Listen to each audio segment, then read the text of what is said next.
Radio Sucesos 101.7 FM presenta su noticiero Sucesos con Milton Pérez y Verónica Larrea. Un periodismo libre para una democracia plena.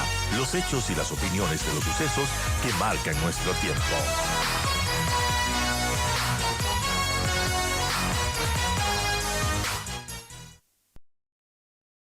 Y a las 7:43 de la mañana yo le digo muy buenos días a Francisco Roche. Le agradezco por acompañarnos. Francisco, bienvenido.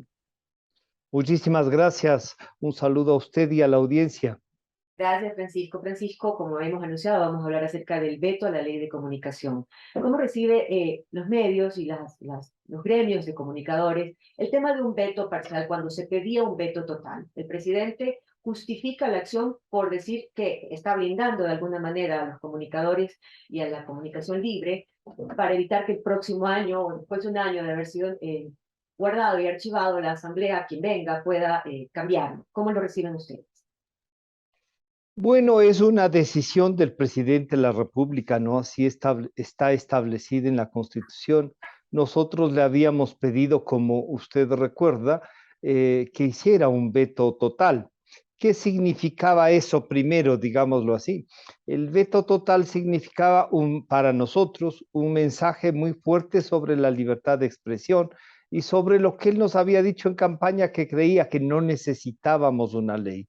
Pero estando en la Constitución que hay que tener una, había que proponer una que sea, yo diría más bien, promotora de la libertad de expresión y no reguladora y peor aún sancionadora. Entonces, el proyecto enviado por el presidente en mayo del año pasado tenía esta visión, tenía otras cosas, tenía esta visión, pero sobre todo tenía un mensaje que decía eliminar la ley de comunicación del 2013, la ley Mordaza, como se la denominó, y se logró con el presidente Moreno una reforma sustancial, no completa, pero sustancial en el 2018, diciembre del 2018. Enviado el proyecto, la Asamblea discutió durante un año este proyecto. Acudimos a la comisión y también al primer debate en la Asamblea, pero sorpresivamente la constitución de esta nueva mayoría en la Asamblea Nacional no solo que optó por tomar la dirección de la Asamblea con presidente, dos vicepresidentes, un nuevo miembro del CAL, con lo cual tienen mayoría. Y bueno, y aprobaron un informe de minoría con temas que no habían sido tratados ni discutidos y con otra condición, no una nueva ley de libertad de expresión, sino una reforma a la ley del 2013. ¿Y qué reformaban? Lo que se reformó en el 2018 para retornar a la ley Mordaza del 2013. Entonces, este ha sido el camino. El presidente, después de escucharnos, yo diría, toma en consideración este veto parcial mixto, porque divide en dos. Una parte del bloque constitucional, que él lo denomina, que son 17 artículos, y ciertamente están ahí, yo diría, los más grotescos. Y luego el bloque de conveniencia, que es el que deberá tratar con textos sustitutivos la Asamblea Nacional. Desde este punto de vista, o sea, el presidente ejerciendo su derecho a vetar o a aprobar, nos presenta un panorama, un grupo que necesita para allanarse 71 votos y para ratificarse la Asamblea 92. Y el otro grupo, que es de constitucionalidad, que si la Corte Constitucional revisa sobre todo ya lo sentenciado, o sea, su jurisprudencia y la jurisprudencia internacional, encontraremos que sí, que tienen que ver con temas de derechos, para dejar un principio que ya la Corte Constitucional lo ha hecho en los casos de Vistazo y de la Hora, diciendo que la libertad de expresión es un derecho humano. Y lo mismo dicen en la Corte Interamericana de Derechos Humanos, cuanto los tratados y convenios internacionales que forman parte de la legislación ecuatoriana.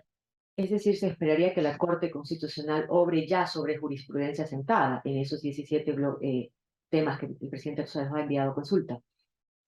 yo creería que si la Corte actúa en virtud de lo que ella misma ha sentado como jurisprudencia y del tratamiento internacional para estos estándares, yo esperaría que sí, que la Corte diga que son inconstitucionales y que por lo tanto se eliminen de la ley. Pero claro, esto es lo que queríamos evitar un poco, someternos a lo que puedan decir, no solo en la Asamblea, que con facilidad podrían conseguir 92 votos para hacer esta demostración de fuerza, porque lo que sí tengo claro es que la Asamblea decidió aprobar como primer acto de aprobación esta nueva mayoría la ley de comunicaciones. Este es un mensaje muy fuerte de lo que estaban dispuestos a hacer o de lo que están dispuestos a hacer para controlar nuevamente el Estado.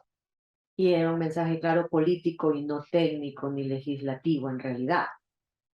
Sí, bueno, Totalmente. de técnico no tiene nada, Nada. porque si uno revisa desde la estructura lingüística lo que han aprobado, es tiene una intencionalidad y uno puede buscar y dice, cuando las ambigüedades se asientan en una ley, es que el legislador quiere dejar sometido a quien se someta a esa ley a la discrecionalidad, ¿no?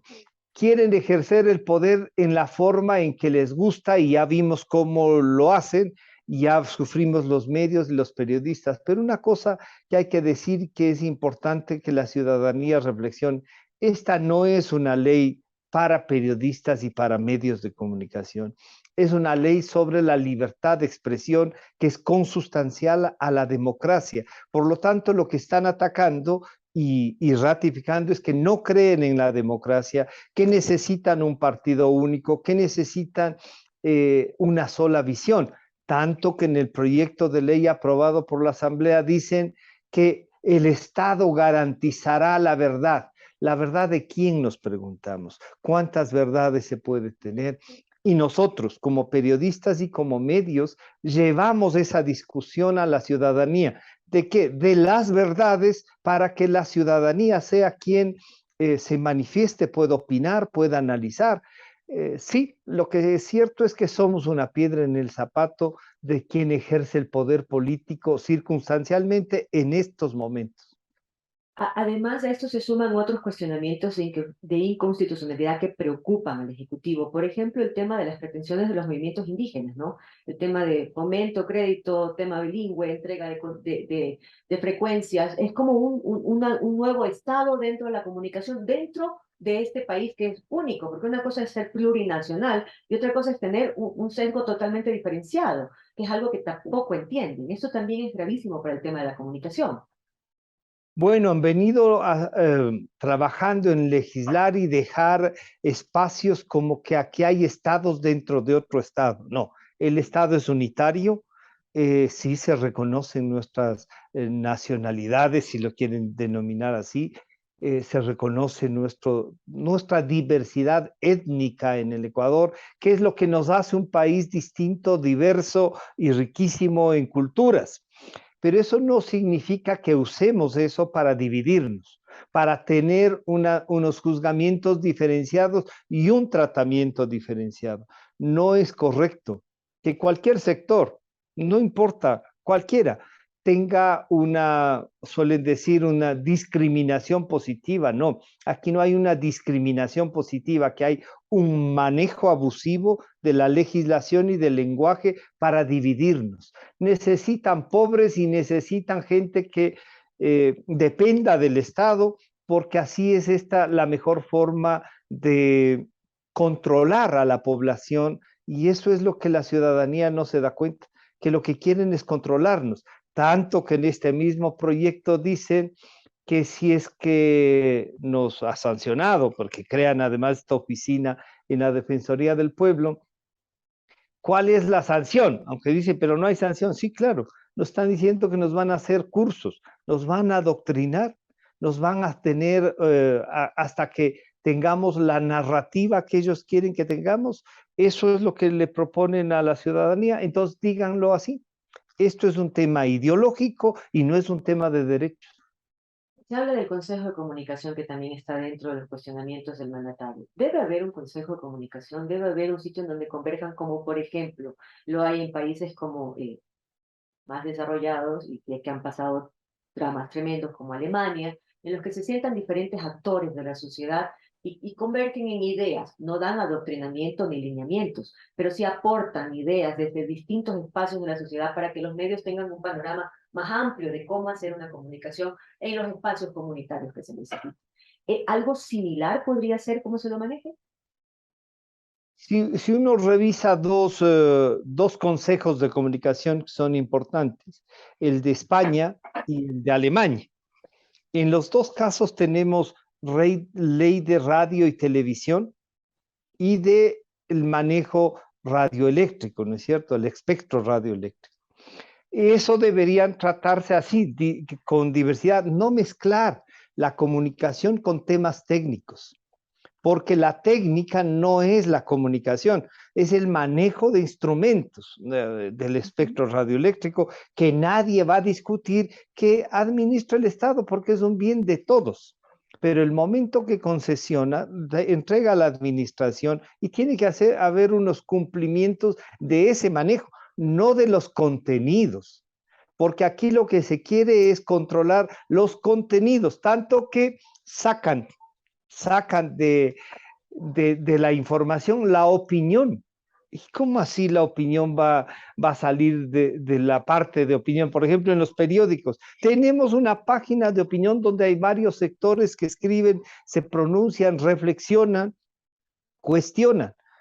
Entonces, un consejo de comunicación al estilo de Alemania o de España, lo que hace es, sí, y aquí tenemos también, no solo decir estos temas y esta forma de comunicar debe tener unas franjas horarias, ¿no es cierto? Y en esas franjas horarias reflexionan no sobre los temas, sino sobre cómo comunicar esos temas y en qué horario. Eso es lo más importante de los consejos. Pero no nos van a enseñar ni qué debemos ni cómo debemos preguntar, ni cuál va a ser la narrativa sobre un tema. Y la corrupción viene ahí. Entonces, claro, a título de que esto no se puede tratar porque es de seguridad nacional o porque afecta o podría afectar a determinados grupos minoritarios. No, no, no. Aquí se puede tratar, esa es la libertad, absolutamente todo. Con responsabilidad, sí, porque digamos que aquí calumniamos a alguien. La calumnia es calumnia dicha en radio, en televisión, por escrito, personalmente. Es una calumnia y para eso hay una legislación. El Ecuador es vasto en legislación, no siempre buena, ciertamente, pero es vasto, ¿no es cierto? Entonces, un consejo, claro, un consejo de comunicación que promueva la libertad de expresión, que nos lleva a debatir temas, que pueda incluso plantearle al país temas de debate, es importante, pero uno que regule, que esté dispuesto a generar reglamentos para cómo debemos actuar, no sirve porque limita la libertad. Además, hay palabras que le pueden sonar bonitos a ciertos grupos del país, pero son tremendamente peligrosas. La autorregulación, por ejemplo. Claro. Un comunicador que tiene que denunciar, que tiene que presentar investigaciones que solamente la prensa las puede hacer. ¿Cómo se autorregula un comunicador? Sí, claro. La autorregulación es lo que nosotros llamamos ética, y eso no es solo para comunicadores. La ética es para la vida diaria y para toda la ciudadanía. Pero además, o sea, uno puede decir, ahora se confunde mucho medios de comunicación con medios tecnológicos. Las redes sociales, y eso tiene que la ciudadanía estar con, no pueden ser medios de comunicación y de ninguna manera pedimos que se regulen. No, no. Lo que sí es posible diferenciar entre lo que dicen las redes sociales y lo que dicen los medios de comunicación y los periodistas. ¿Por qué? Porque ahí hay una marca que está registrada, que tiene nombre, que tiene dueños, porque ahí hay unos periodistas que tienen nombres, que firman su opinión, y entonces no somos anónimos. No tenemos como encontrarnos con siglas o con cualquier cosa, no. estamos registrados como compañías, estamos registrados como periodistas, y la responsabilidad pasa por eso, por nuestro compromiso con la democracia. Eso no significa que a veces se puedan equivocar como cualquier ser humano. Y eso tiene unas consecuencias. O dejan de escucharnos, o dejan de seguirnos, o dejan de leernos, o de vernos. Esas es las consecuencias, sí, pero cuando es una cosa panfletaria, ideológica, y que usan siglas, usan nombres, nombres de artistas, nombres de cualquier cosa, ¿no es cierto? Son anónimos que se esconden para atacar y dañar la comunicación. Eso no es comunicación, ni medio de comunicación, ni las redes son medios. Esos son instrumentos tecnológicos que está usando la humanidad para comunicarse individualmente. Pero lo colectivo, la construcción de una información, lo hacemos con responsabilidad los medios y los periodistas. Francisco, ¿qué sigue ahora? Hay que esperar, simplemente es compás de espera. Bueno, lo que sigue es primero, yo diría, para usar la misma palabra, hacer un seguimiento a la Corte Constitucional, pedirles y explicarles nuestros puntos de vista. Creo que en eso el veto de constitucionalidad, el veto parcial en este bloque de constitucionalidad, le presenta una reflexión a la Corte que, como he dicho, ya hay una legislación, hay una jurisprudencia sentada por la propia Corte, debería reflexionar. Y claro, esto es lo que no queríamos.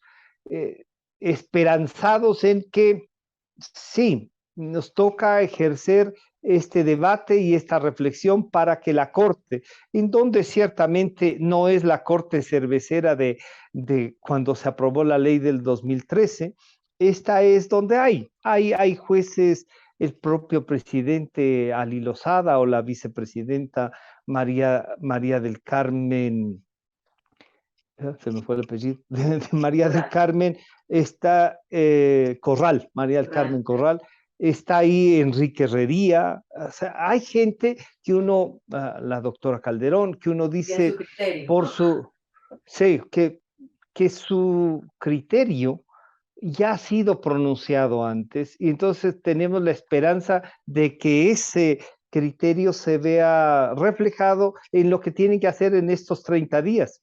Eh, pronunciarse sobre la constitucionalidad o no de lo propuesto por el presidente de la República y de lo aprobado por la Asamblea, que a ellos sí da ganas de decirles, oigan, ustedes son los que tienen que hacer el curso no solo de legislación, sino de quieren controlar las palabras, ¿no?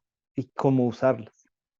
Entonces nos toca ver cómo se comporta la Corte y de ahí esperar a ver qué ocurre dentro de esta Y la asamblea. asamblea, claro, ahí sí esperar.